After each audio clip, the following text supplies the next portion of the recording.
Hello जय Hind friends, I hope आप सभी की तैयारी बेहतर तरीके से चल रही है। ये है सेट नंबर 10।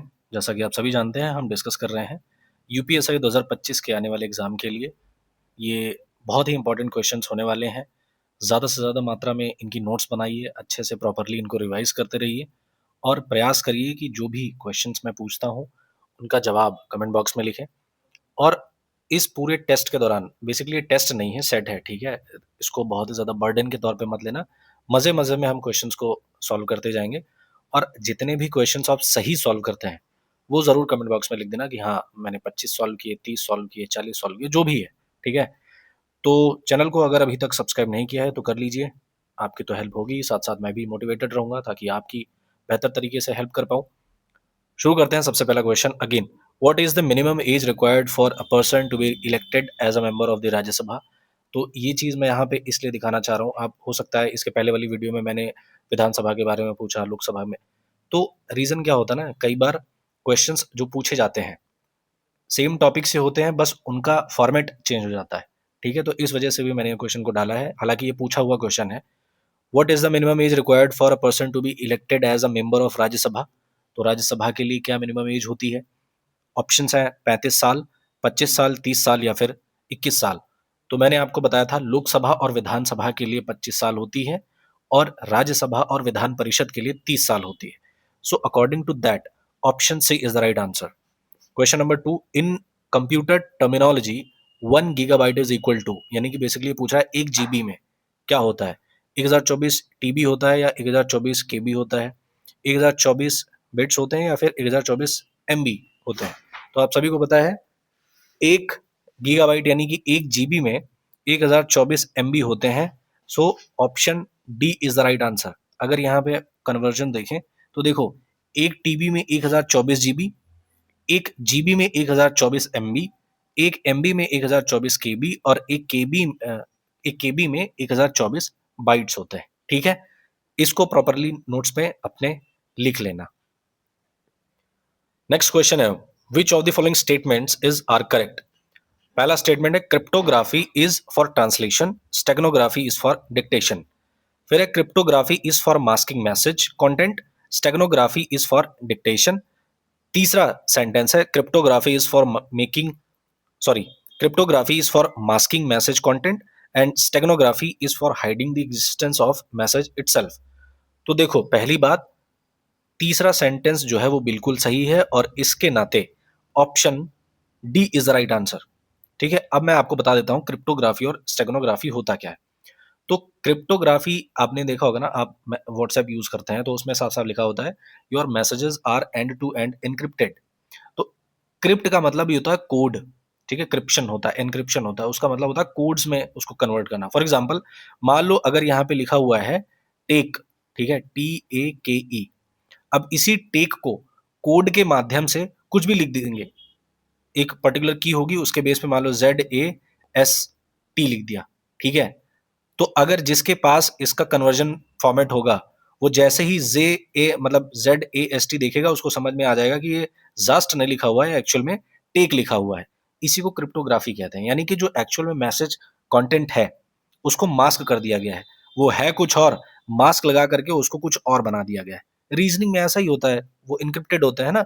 जो मान लो लिखा हुआ है टोल, टोल के बदले में अगर ये लिखा जाता है तो बताइए इसके बदले में क्या लिखा जाएगा? ऐसे ही क्वेश्चंस बनते हैं।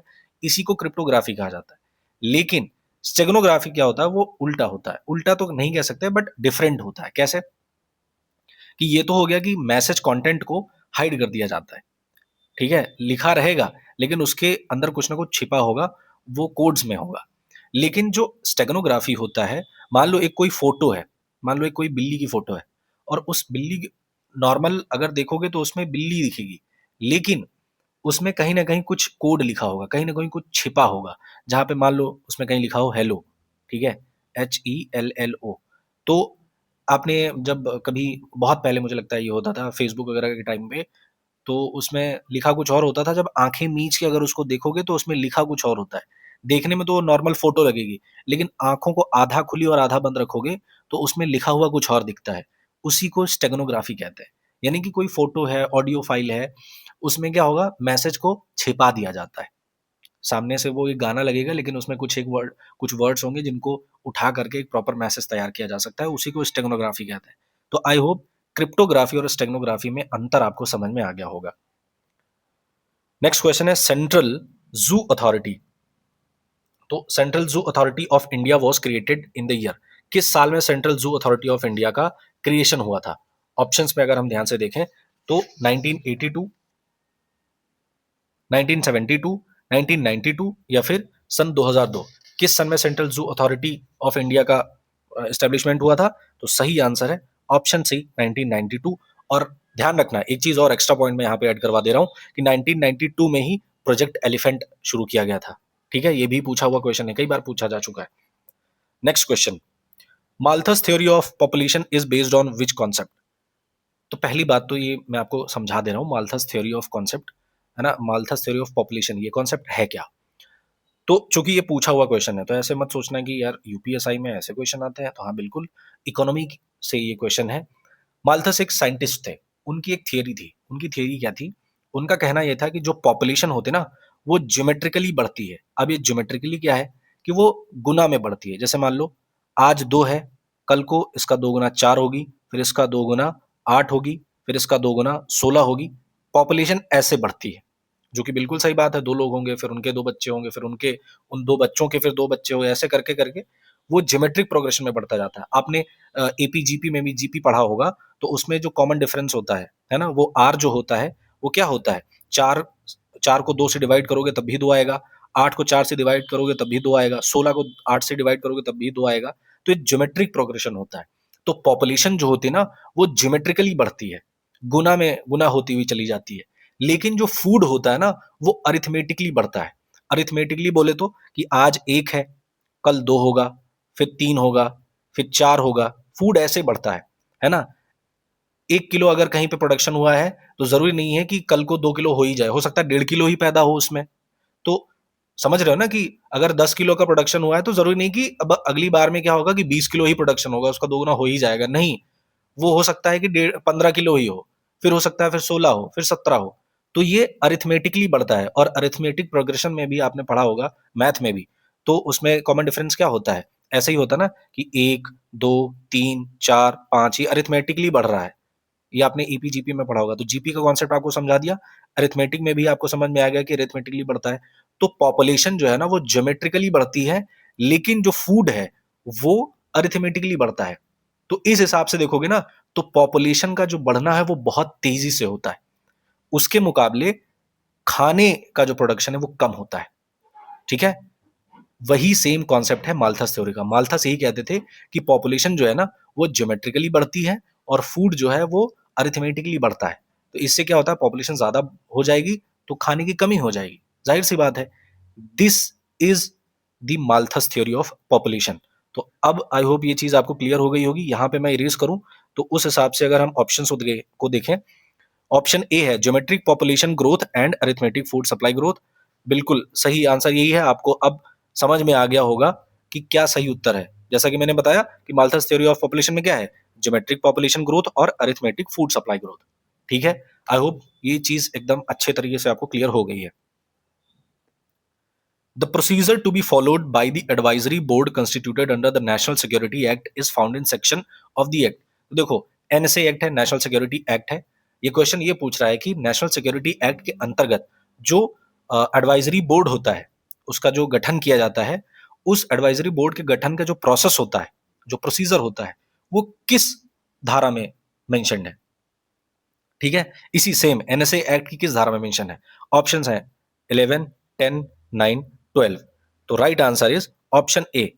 तो नेशनल सिक्योरिटी एक्ट की धारा 11 में ये मेंशन है कि जो एडवाइजरी बोर्ड का गठन होगा वो किस तरीके से किया जाएगा। ठीक है, next question, which constitutional amendment act made constitutional provisions regarding urban local government?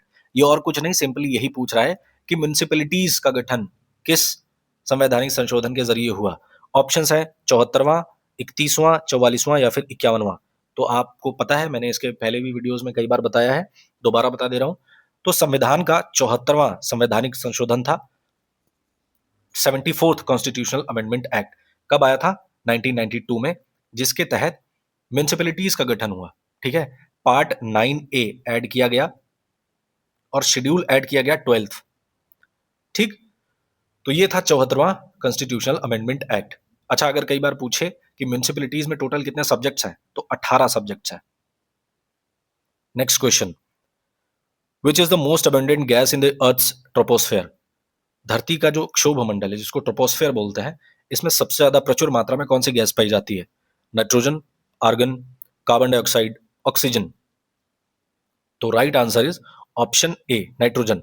अच्छा, जो एटमॉस्फेयर की लेयर्स है ना, उनको याद करने का मैं तरीका बता दे रहा हूं, TSMTE, ठीक है, TSMTE, इतना याद रख लेना। टी से troposphere, stratosphere, mesosphere, thermosphere and exosphere, ठीक। Which article of the Indian Constitution deals with the right to assemble peacefully and without arms?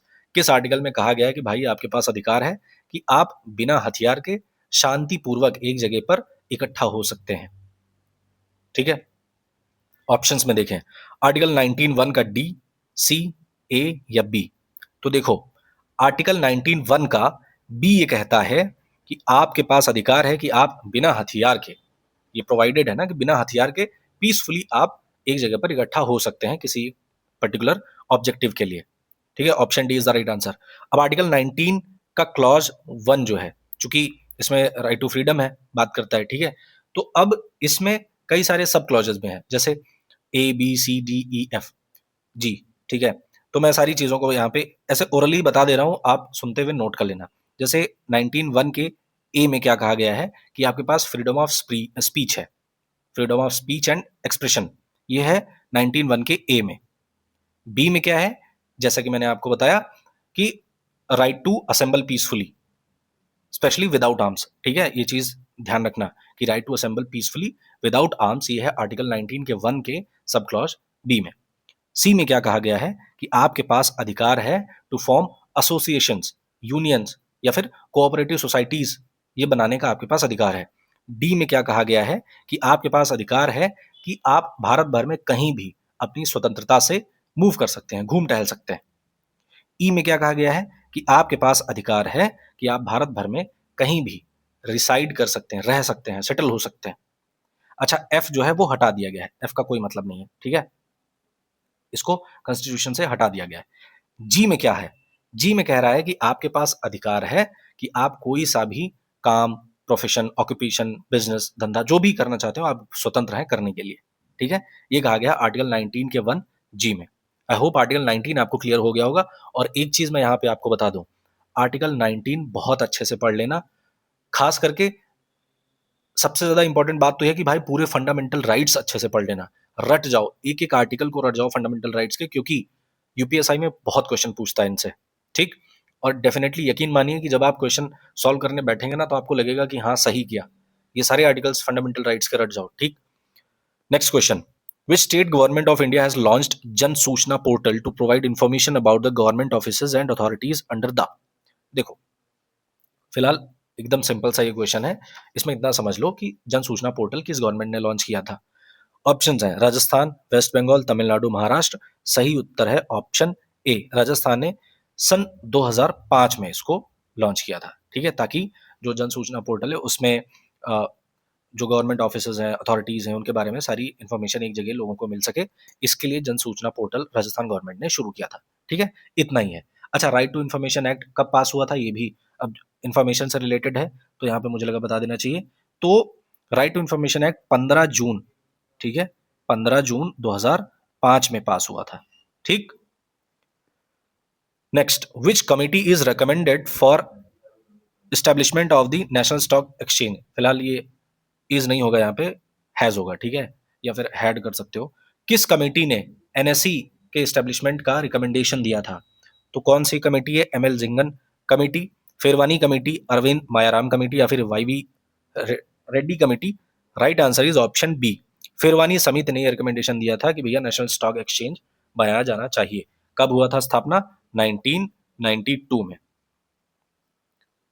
Next question, what is the maximum possible strength of Supreme Court judge in India including the Chief Justice of India? तो भैया supreme court में जजेस की जो संख्या है maximum कितनी है?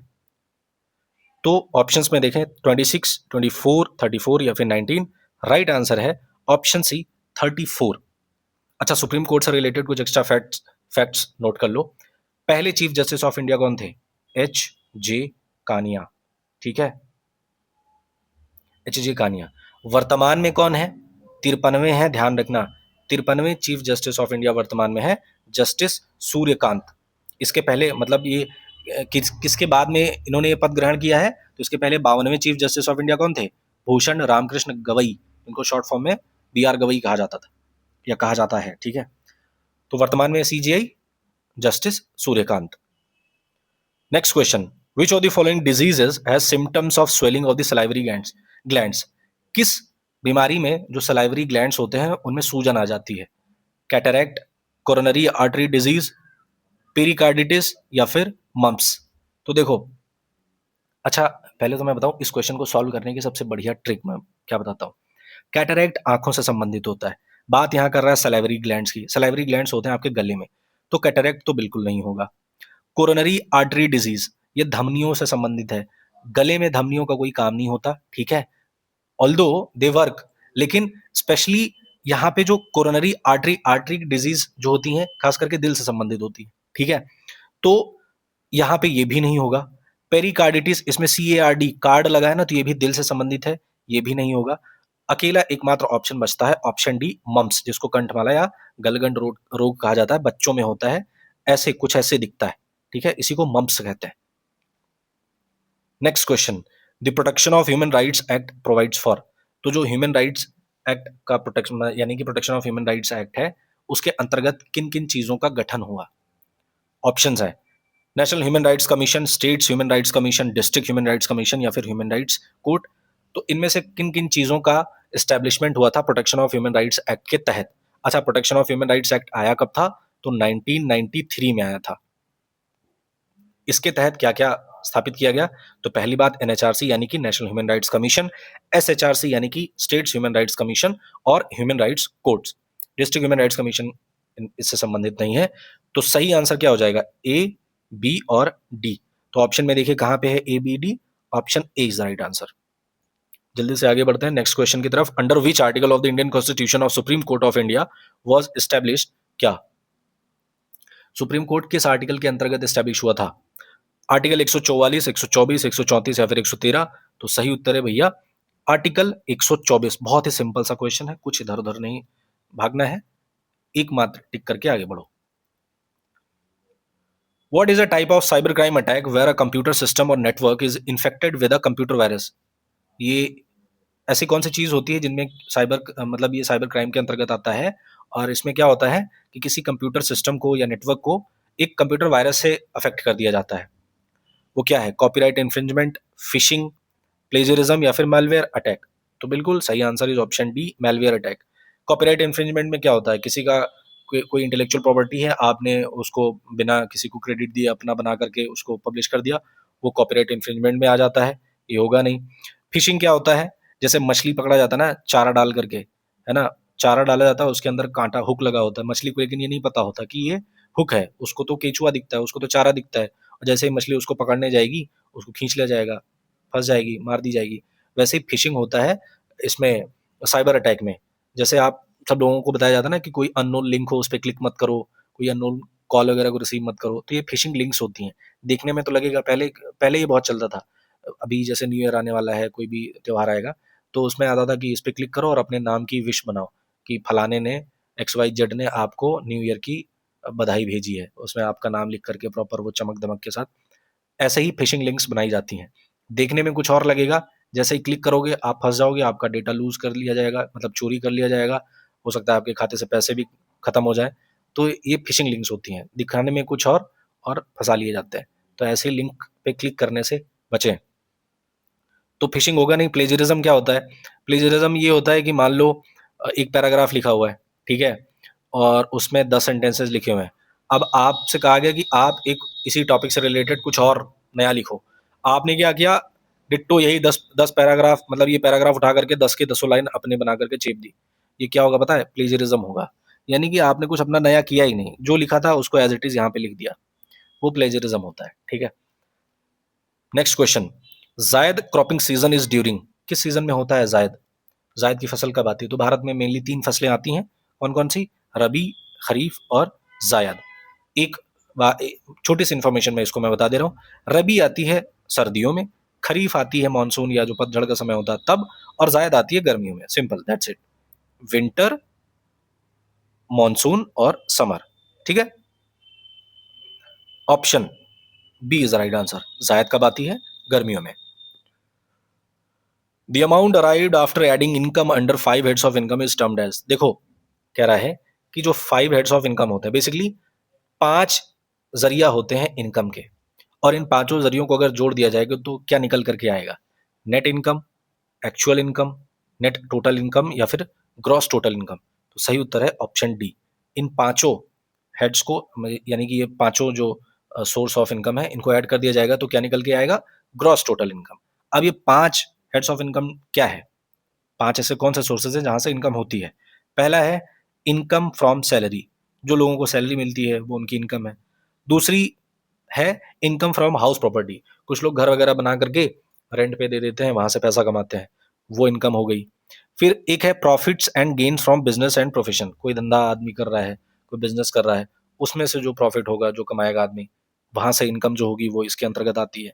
फिर चौथा तरीका है इनकम फ्रॉम कैपिटल गेन्स, कुछ लोग शेयर मार्केट वगैरह में इन्वेस्ट करते हैं, है ना, पैसों को बैंक में रखते हैं, फिर उस पर इंटरेस्ट उनको मिलता है, वहां से गेन करते हैं, एक वो तरीका हो गया। फिर आ जाता है पांचवा income from other sources. Income from other sources में जैसे अगेन मैंने बताया ना, स्टॉक मार्केट वगैरह हो गया। फिर गाड़ियां हैं, मान लो किसी की गाड़ी है, गाड़ी उन्होंने किराए पे चला दी, ठीक है, किराए पे चल रही है, बढ़िया, वहां से ले रहे हैं। कुछ लोगों ने ऐसे ही कई सारे तरीके होते हैं पैसे कमाने के अदर सोर्सेज में। कुछ लोग मान लो कंटेंट क्रिएटर हैं, जैसे कि मूवी वगैरह क्रिएट कर रहे हैं, यूट्यूब पे वीडियोस वगैरह बना रहे हैं, वहां से उनकी इनकम हो रही है। या फिर किसी ब्रांड का प्रमोशन कर रहे हैं, वहां से पैसा मिल जा रहा है, तो ये अदर सोर्सेज ऑफ इनकम में आ जाते हैं। तो ये 5 सोर्सेज हैं इनकम के, इन पांचों को मिला दिया जाता है तो ग्रॉस टोटल इनकम आता है, ठीक है। Which of the following articles of the Indian constitution deals with manner for election of president, कह रहा है कि जो प्रेसिडेंट का इलेक्शन होता है वो किस तरीके से होना चाहिए, ये बात किस आर्टिकल में कही गई है? आर्टिकल 55, आर्टिकल 72, आर्टिकल 78 या फिर आर्टिकल 60? तो भैया प्रेसिडेंट के इलेक्शन का जो मैनर है वो आर्टिकल 55 में कहा गया है, उस हिसाब से option A is the right answer. President से रिलेटेड और भी अगर हम पॉइंट्स देखें, जैसे कि आर्टिकल 60 में क्या मिलेगा पता है? ओथ ऑफ प्रेसिडेंट, जो प्रेसिडेंट शपथ लेता है उसकी बात की गई है। 72 यहाँ पे है, 72 में कहा जाता है जो प्रेसिडेंट की पार्डनिंग पावर है, जो क्षमा करने की शक्तियां हैं, वो आर्टिकल 72 में है। 78 में आता है पीएम की ड्यूटी होती है कि वो इन्फॉर्म करे प्रेसिडेंट को कुछ पर्टिकुलर मैटर्स में, ये 78 में है, ठीक है। Next question, which of the following is a folk dance of Uttar Pradesh? Uttar Pradesh का लोक नृत्य इनमें से कौन सा है? चरकुला, लावा, कोलट्टम या फिर बिहू? तो भैया सही उत्तर है ऑप्शन ए, चरकुला उत्तर प्रदेश का एक लोक नृत्य है। बाकी लावा कहाँ पे है? लक्षद्वीप, ध्यान रखना। जो महाराष्ट्र का लावनी है उससे कंफ्यूज मत हो जाना, लावनी महाराष्ट्र महाराष्ट्र का एक नृत्य है, लावा जो है ये लक्षद्वीप का है। कोलट्टम तमिलनाडु और केरला में किया जाता है, और बिहू आसाम में। The free and compulsory education, a fundamental right for all children in the age group of 6 to 14 years was introduced in the constitution of India. तो भैया जो 6 से 14 साल तक के बच्चे हैं इनको फ्री और कंपल्सरी एजुकेशन दिया जाए, ये संविधान में कब लाया गया? 1995, 1998, 2002 या फिर 2000? तो संविधान का संशोधन था 86वां, 86th कॉन्स्टिट्यूशनल अमेंडमेंट एक्ट 2002 में, ठीक है, और उसी के अंतर्गत कहा गया। और ध्यान रखना इसी के अंतर्गत 11वीं फंडामेंटल ड्यूटी भी जोड़ी गई थी। 11वीं, सॉरी, हाँ, फंडामेंटल ड्यूटीज ही हैं, एफडीज, पहले 10 थी, फिर इस संवैधानिक संशोधन के जरिए 11वीं ऐड की गई, वो यही है कि 6 से 14 साल तक के बच्चों को शिक्षा प्रोवाइड करवाना ये ड्यूटी है, ठीक है, पेरेंट्स के। तो ये है 2002 में आया था। Next question, Uttar Pradesh reorganisation act was enacted in which of the following years? किस साल यूपी रीऑर्गेनाइजेशन एक्ट इनेक्ट किया गया था, कब आया था? ऑप्शन है सन 2000, 2010, 1995 या फिर 2003। तो सही उत्तर है ऑप्शन ए, 2000। तो यूपी को रीऑर्गेनाइज किया गया था, इसी के चलते क्या बनाया गया था? उत्तरांचल, ठीक है, और उत्तरांचल वही 2007 में क्या हुआ? उत्तराखंड। ठीक है। Next question, which of the following articles of the Indian constitution deal with national emergency? National emergency किस आर्टिकल में आता है? 352, 56, 31 या 60? तो देखो 4 का गैप होता है, ध्यान रखना। 352 में आता है नेशनल इमरजेंसी, 52 में 4 जोड़ोगे स्टेट इमरजेंसी, 56 में 4 जोड़ोगे तो फाइनेंशियल इमरजेंसी। ठीक है, तो ये इमरजेंसी है। 352 में नेशनल इमरजेंसी, 356 में स्टेट इमरजेंसी और 360 में फाइनेंशियल इमरजेंसी। ठीक, आई hope each and everything clear. Who among the following has the power to remove the chairperson or any other member of a state human rights commission? तो भैया किसके पास power होती है कि जो स्टेट्स ह्यूमन राइट्स कमीशन होता है उसके चेयरपर्सन या किसी और मेंबर को हटाने की, किसके पास पावर होती है? ऑप्शंस हैं governor of state, chief justice of India, union home minister या फिर प्रेसिडेंट ऑफ इंडिया। तो एक चीज मैं यहाँ पे आपको बता दूं बहुत ध्यान से, जो एनएचआरसी है इसको नोट करते बहुत ध्यान से सुनना। एनएचआरसी बोले तो national human rights commission. NHRC के मेंबर्स और चेयरपर्सन का जो अपॉइंटमेंट है वो प्रेसिडेंट करता है, रिमूव भी प्रेसिडेंट करता है। ये हो गया एनएचआरसी की बात। लेकिन अगर एसएचआरसी की बात करें यानी कि स्टेट ह्यूमन राइट्स कमीशन, तो इनके मेंबर्स और चेयरपर्सन का अपॉइंटमेंट तो गवर्नर करता है लेकिन रिमूव करता है प्रेसिडेंट। ये चीज ध्यान रखना, कंफ्यूज मत होना। अपॉइंट करेगा कौन? गवर्नर। रिमूव करेगा कौन? प्रेसिडेंट। किसमें? एसएचआरसी में। एनएचआरसी में तो दोनों काम प्रेसिडेंट के पास होते हैं, लेकिन एसएचआरसी में डिफरेंट है। तो भैया यहां पे पूछा गया है रिमूवल के बारे में, तो एकदम सिंपल, तुरंत टिक मार देना, क्या? President of India. ठीक है, ध्यान रखना बहुत अच्छे से। Where was the Ghadar rebellion party established by the Indian revolutionaries? कहां पे इसकी स्थापना की गई थी? तुर्की, ब्रिटेन, यूएसए या फिर आयरलैंड? तो सही उत्तर है ऑप्शन सी, अमेरिका में इसकी स्थापना हुई थी। गदर रेबेलियन पार्टी कब? 15 जुलाई 1913 में। ठीक है, कहां पे? सैन फ्रांसिस्को में, यूएसए के। उस समय पे जो फाउंडिंग प्रेसिडेंट थे वो कौन थे? सोहन सिंह भाकना।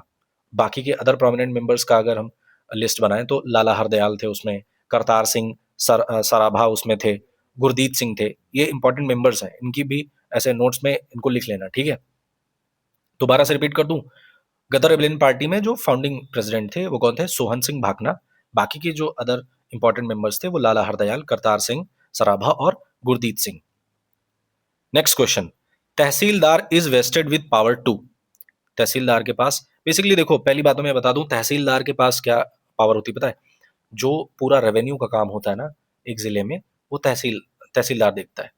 यानी कि पूरे जिले का एक तहसीलदार नहीं होता, जिले में कई सारी तहसीलें होती हैं, हर एक तहसील का एक तहसीलदार होता है। ठीक है, तो उस पूरी तहसील में जो भी रेवेन्यू से रिलेटेड मामला होगा वो कौन देखेगा? तहसीलदार देखेगा। अब तहसीलदार के पास क्या पावर है? Verify and check adangal pahani entries of the concerned village. अच्छा, पहली बात तो अदंगल और पहानी के बारे में आपको बता दूं, अदंगल तेलुगु शब्द है और पहानी कन्नड़ा शब्द है। दोनों का मतलब है कि लैंड रेवेन्यू रिकॉर्ड। ठीक है, जो किसी एग्रीकल्चरल लैंड का जो रेवेन्यू रिकॉर्ड है उसी को तेलुगु में अदंगल कहते हैं और कन्नड़ा में पहानी कहते हैं। ठीक है, ये आज भी यूज होते हैं हर जगह। सो तहसीलदार का क्या काम है कि वेरीफाई एंड चेक अदंगल पानी entries of the concerned village, make local inquiries as to whether the crops raised according to the Adangal Pani, और inspect all cases of unauthorized encroachment and irregular use of groundwater।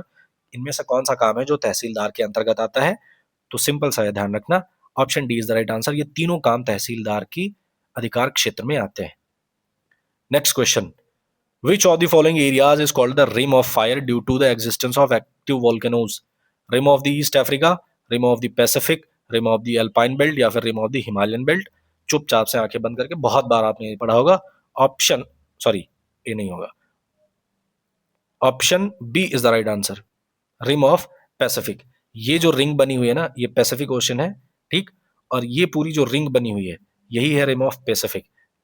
यहाँ पे जो tectonic plates हैं वो बहुत active रहती हैं, इस वजह से इस पर्टिकुलर ये जो रेड वाला रीजन है ना, यहाँ पे बहुत सारे वोल्केनोज है। ठीक है, इसीलिए इसको रिम ऑफ फायर कहा जाता है।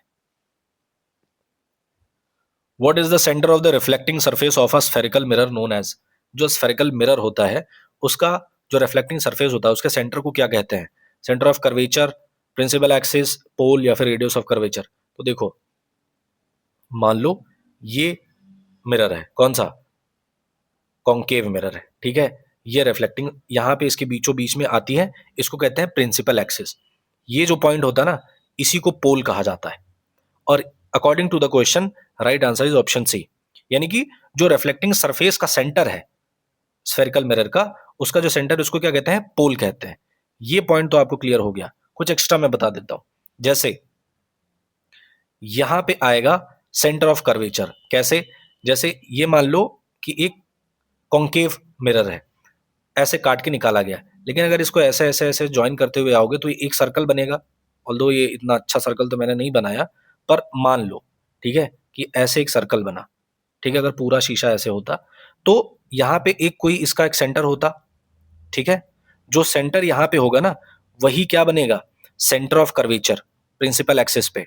प्रिंसिपल एक्सिस ऐसे होगी, यहाँ पे आएगा सेंटर ऑफ कर्वेचर, ये आएगा आपका पोल। और पोल और सेंटर ऑफ कर्वेचर के बीचों बीच में जो स्थान होगा, इसी को कहेंगे फोकस।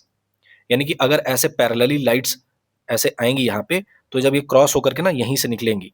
इसीलिए देखा होगा, जो कॉन्केव मिरर होता है उसको धूप में रखो और उसके सामने कागज रखो तो जल जाता है। कागज कहाँ जलेगा, जब उसके फोकस पे लाया जाएगा ना, क्योंकि वहीं पे पूरी बीम पड़ती है इकट्ठा होकर के। यहाँ पे जो रोशनी पड़ेगी, यानी कि यहाँ पे जो रोशनी पड़ेगी, जैसे ही यहाँ पे कागज को रखा जाएगा तुरंत जल जाएगा, ठीक है। तो ये फोकस होता है। I hope each and everything is clear. चलो, when was convention on biological weapons entered into force? कब आए थे ये कन्वेंशन ऑन बायोलॉजिकल वेपन्स? तो भैया ध्यान से देखें ऑप्शंस, 1992, 1962, 1975 या फिर 2002। सही उत्तर है option C, 1975।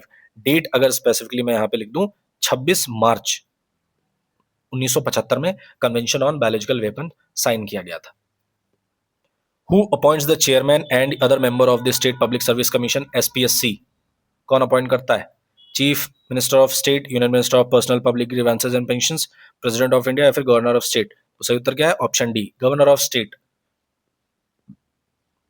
In which year did the brothers Harihara and Bukka establish the Vijayanagara empire? किस सन में हरिहर और बुक्का ने मिलकर के विजयनगर एम्पायर की स्थापना करी थी? 1336, 1346, 1356 या फिर 1367? सिंपल सी भाषा में इतना याद रख लो, 1336 में स्थापना की थी विजयनगर एम्पायर की। दो भाई थे, हरिहर और बुक्का, संगम वंश के थे, ठीक। विच of the following is supreme in India? Bharat में सुप्रीम क्या है? सुप्रीम कोर्ट है, पार्लियामेंट है, प्राइम मिनिस्टर है या फिर कॉन्स्टिट्यूशन? तो आप सभी को पता है, बहुत आसान सा क्वेश्चन है, फ्री के 4 नंबर आपको देके जाएगा। तो option D is the right answer, ठीक है। चलो, कॉन्स्टिट्यूशन जो है हमारे यहां, वो सबसे ऊपर है, हर एक चीज से ऊपर हमारे यहां संविधान है, ठीक है। चलो, next question. The 97th Constitutional Amendment Act of 2011 added which directive principle in the state constitution, Indian Constitution?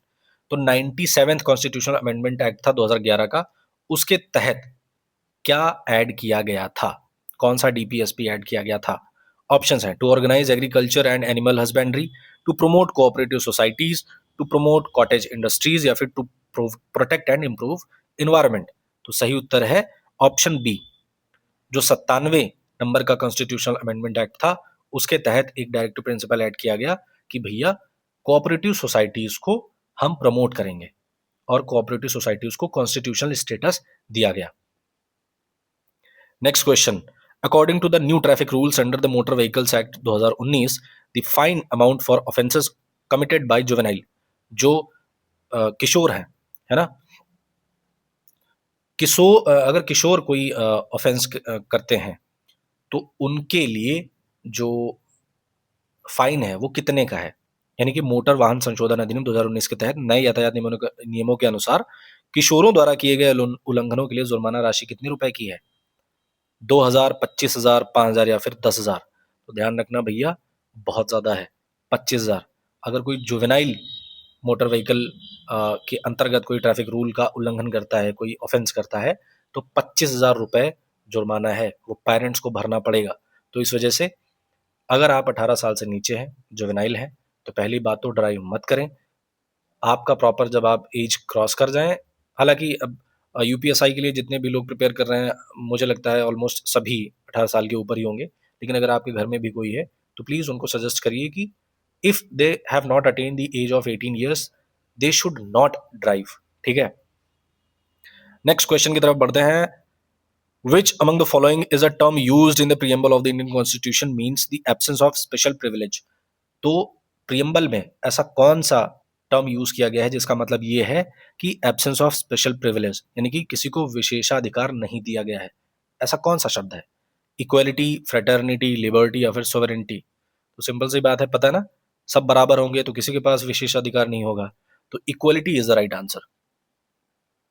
अब ये कुछ करंट अफेयर के क्वेश्चंस हैं, जैसे विच of the following will become, है ना, ये बिकेम गलत लिखा हुआ है। Which of the following will become the first country to introduce laws against AI tools used to generate sexual abuse images? आपने देखा होगा अभी रिसेंट में आर्टिफिशियल इंटेलिजेंस का इस्तेमाल इतना ज़्यादा हो गया है कि डीप फेक वीडियोज़ वगैरह लोगों की रिलीज़ कर दी जाती हैं। उनके पास मतलब उनके ऊपर कितना मेंटल प्रेशर होता है, कैसे वो लोग इस चीज़ को हैंडल करते हैं, बुरा लगता है। और एआई का इस्तेमाल करके बहुत सारी फेक कंटेंट को क्रिएट किया जा रहा है, उन्हीं में से सेक्सुअल अब्यूज़ इमेजेस भी हैं। लोग एक दूसरे की फेक इमेजेस लगा करके लड़कियों का उसमें अलग तरीके से वीडियोस और फोटोज़ को क्रिएट करते हैं। इस चीज़ को लेकर के ब्रिटेन ने एक कदम उठाया है और कहा है कि अगर आप आर्टिफिशियल इंटेलिजेंस का यूज़ करके किसी की गरिमा को क्षति पहुंचाते हैं, यानी कि बेसिकली वो ये कह रहे हैं कि अगर किसी का आप सेक्सुअल इमेज जनरेट कर रहे हो एआई का यूज़ करके तो आप अपराध कर रहे हो और इसके खिलाफ कार्रवाई की जाएगी। ऐसा करने वाला कौन सा देश बना है? Australia, Britain, Canada, Denmark? तो सही उत्तर है ऑप्शन बी, ब्रिटेन ने ऐसा किया है। नेक्स्ट क्वेश्चन, भारत रंग महोत्सव was recently seen in the news with its reference. Consider the following statements. Colombo hosted the Bharat रंग महोत्सव for the first time. बिल्कुल सही बात है, कोलंबो ने इसको होस्ट किया। It was organise by India's national school of drama, तो हाँ, एनएसडी ने इसको ऑर्गेनाइज किया था, तो उस हिसाब से option C is the right answer, both 1 and 2। ठीक है, नेक्स्ट क्वेश्चन। अच्छा, आपको पता है कोलंबो कहाँ पे है? Colombo is the capital of Sri Lanka. ठीक है, next question, a famous personality Sam Nujoma passed away recently. He was known as the founding father of the which of the following nation? अभी हाल ही में सैम नुजोमा का निधन हुआ, ये किस देश के फाउंडिंग फादर थे? एक तरीके से फाउंडिंग प्रेसिडेंट भी रहे हैं बहुत लंबे समय तक। चिली, ब्राजील, नमीबिया या फिर केन्या? तो सही उत्तर है option C, Namibia. Next question, national equestrian championship show jumping 2025 took place in which of the following city of Uttar Pradesh? राष्ट्रीय घुड़सवारी championship show jumping 2025 Uttar Pradesh के निम्नलिखित में से किस शहर में आयोजित हुई? मेरठ, आगरा, नोएडा, वाराणसी? सही उत्तर है option A, Meerut. Next question, the 39th national games in 2027 will be held in which of the following state? तो 39वां जो नेशनल गेम्स होगा वो किस स्टेट में ऑर्गेनाइज किया जाएगा? मेघालय, मणिपुर, सिक्किम, असम? सही उत्तर है ऑप्शन ए, मेघालय में। तो अब आप ये सोच रहे होंगे कि 38वें के बारे में क्या है, तो बिल्कुल आपके सवालों का समाधान यहाँ पे है। 38th नेशनल गेम्स के बारे में हम देख लेते हैं।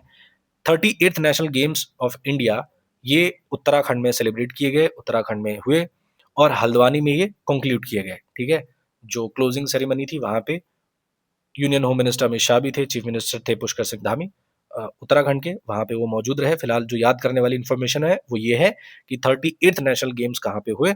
उत्तराखंड में हुए। ठीक है, ओपनिंग सेरेमनी कहाँ पे हुई? देहरादून में हुई 28 जनवरी 2025 को।